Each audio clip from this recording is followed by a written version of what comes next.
يعظم له أجرا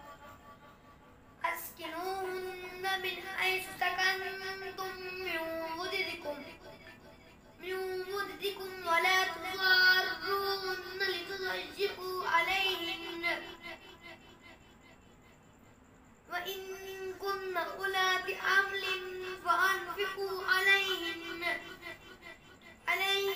حتى يضعن حملهن فإن أرضعن لكم فآتوهن أجورهن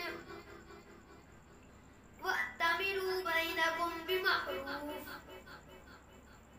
وإن تعاسرتم فسترجع له أخرى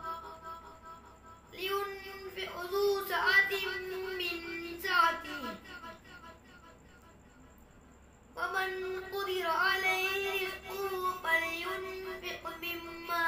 آتاه الله لا يكلف الله نفسا إلا ما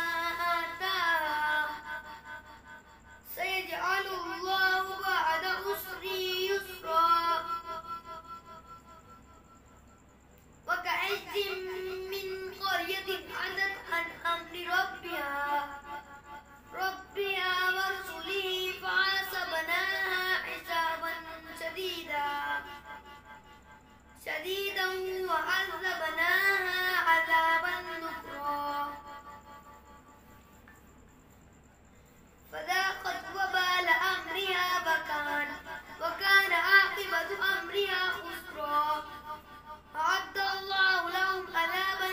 شديدا فاتقوا الله يا أولي الألباب الذين آمنوا قد أنزل الله إليكم ذكرا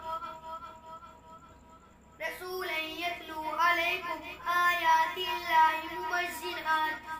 مبينات ليخرج الذين آمنوا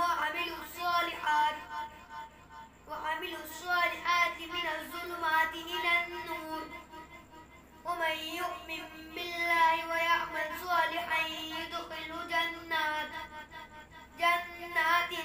تجري من تحتها الأنهار خالدين فيها أبدا